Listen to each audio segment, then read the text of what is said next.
ان الذین آمنوا والذین ہادوا والصابئین والنصارى والمجوس والذین اشرکوا ان اللہ یفصل بینہم یوم القیامہ ان اللہ علی کل شیء شہید۔ آج سورہ حج کی آیت نمبر 17 سے آگے بیان ہے۔ بے شک جو لوگ ایمان لائے، ان الذین آمنوا جو ایمان لائے، والذین ہادو اور جو یہودی ہوئے، والصابئین اور صابی ستارہ پرست، والنصارى اور عیسائی، والمجوس اور آتش پرست، والذین اشرکوا اور شرک کرنے والے، ان اللہ یفصل بینہم یوم القیامہ یقیناً اللہ ان سب کے درمیان قیامت کے دن فیصلہ فرما دے گا۔ ان اللہ علی کل شیء شہید، بے شک اللہ ہر چیز پر نگہبان ہے۔ آیت نمبر 18 میں فرمایا گیا، الم تر ان اللہ یسجد لہ من فی السماوات ومن فی الارض، کیا آپ نے نہیں دیکھا کہ اللہ کے لیے ہی سجدہ کرتے ہیں جو آسمانوں میں ہیں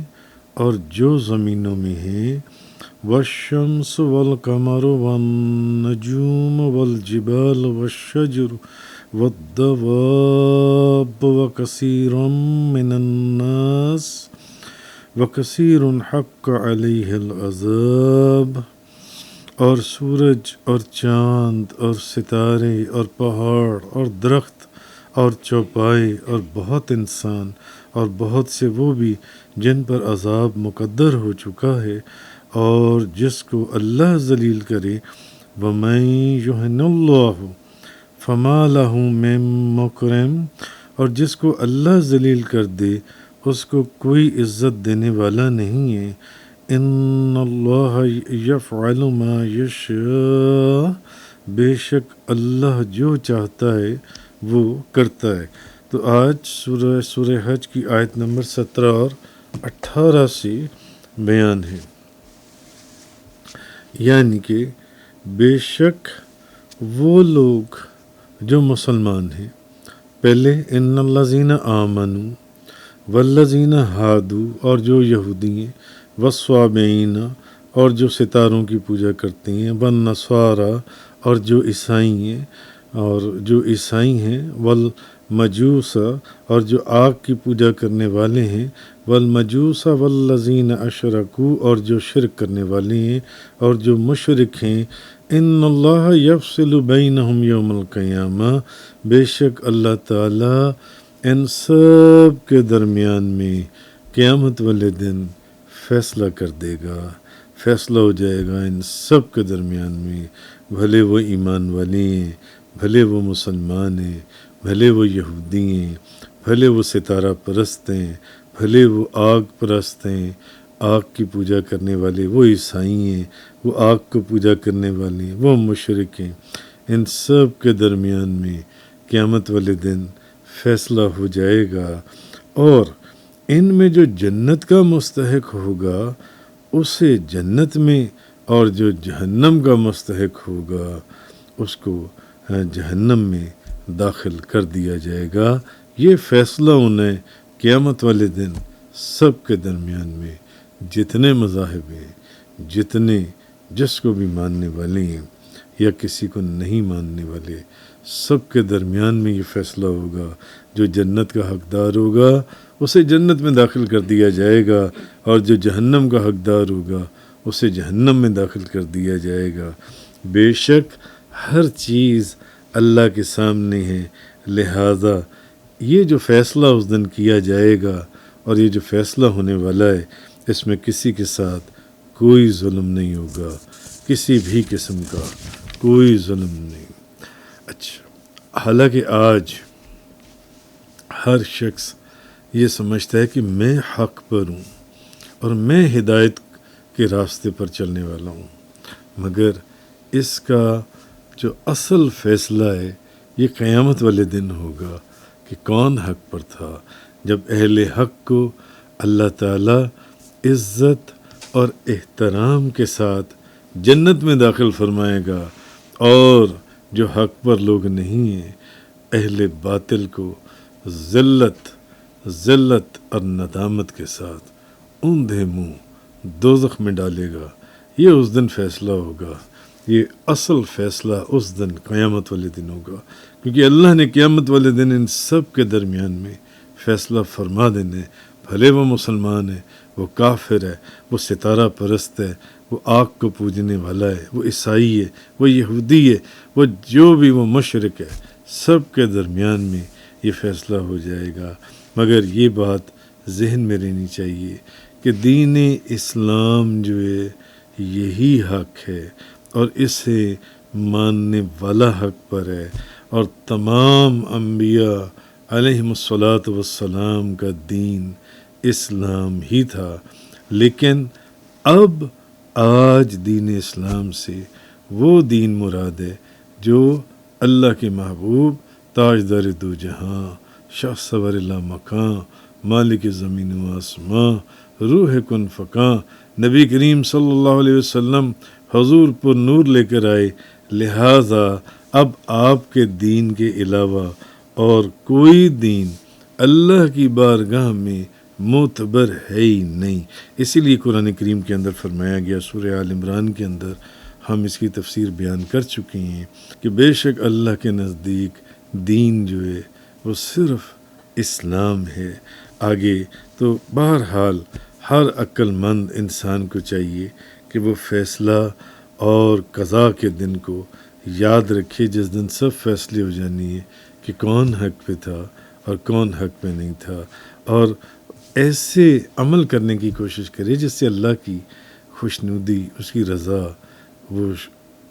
اس کی کیا کہتے ہیں رضامندی حاصل ہو، تاکہ قیامت کے دن اللہ اس پر رحم فرمائے اور اپنے فضل سے مہربانی فرماتے ہوئے اس کے حق میں اچھا فیصلہ فرمائے، اور اسے جہنم کے دردناک عذاب سے بچا کر جنت کی ہمیشہ رہنے والی عالی شان نعمتیں عطا فرمائے۔ بہرحال اگلی آیہ کریمہ کے اندر فرمایا گیا، الم تر ان اللہ یسجد لہ من فی السماوات ومن فی الارض، کیا تم نے نہیں دیکھا جو آسمانوں میں ہیں اور جو زمین میں ہیں، والشمس والقمر والنجوم والجبال والشجر والدواب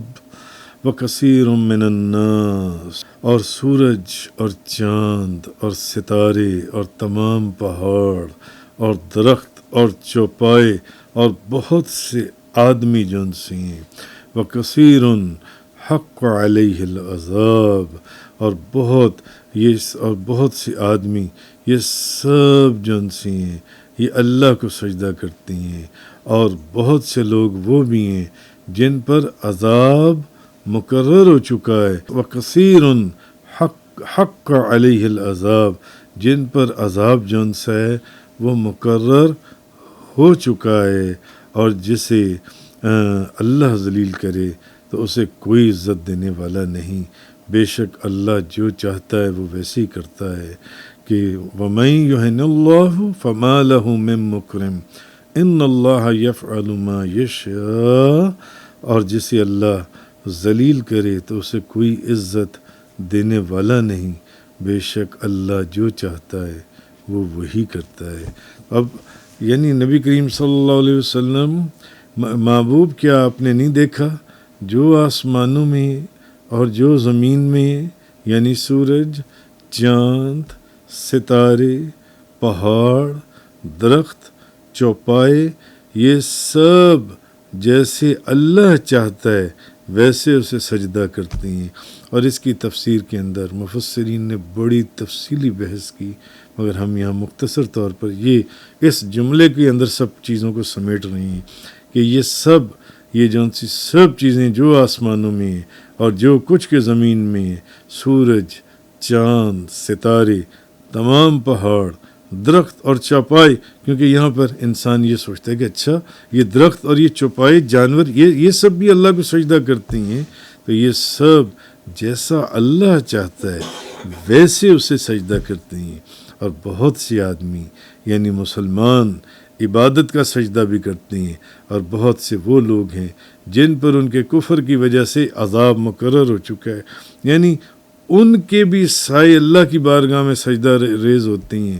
ان کے بھی سائے جن پر عذاب مقرر ہو چکا ہے، اور جیسے ان کے بھی سائے اللہ کو سجدہ کرتے ہیں۔ اب یہ چیز کہ جیسے اللہ چاہتا ہے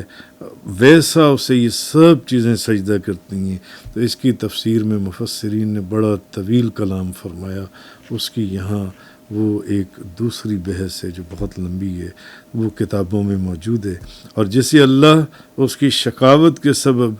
ذلیل کر دے اسے کوئی عزت دینے والا نہیں، تو اللہ تعالیٰ جو چاہتا ہے ویسے ہی کرتا ہے۔ تو معلوم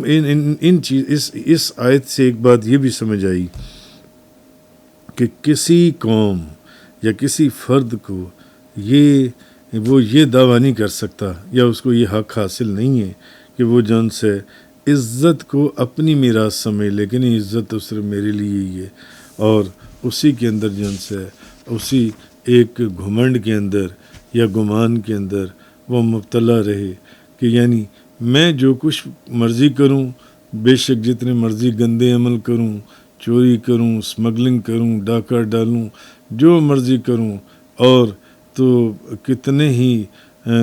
گندے اعمال کروں، کتنی ہی اس کی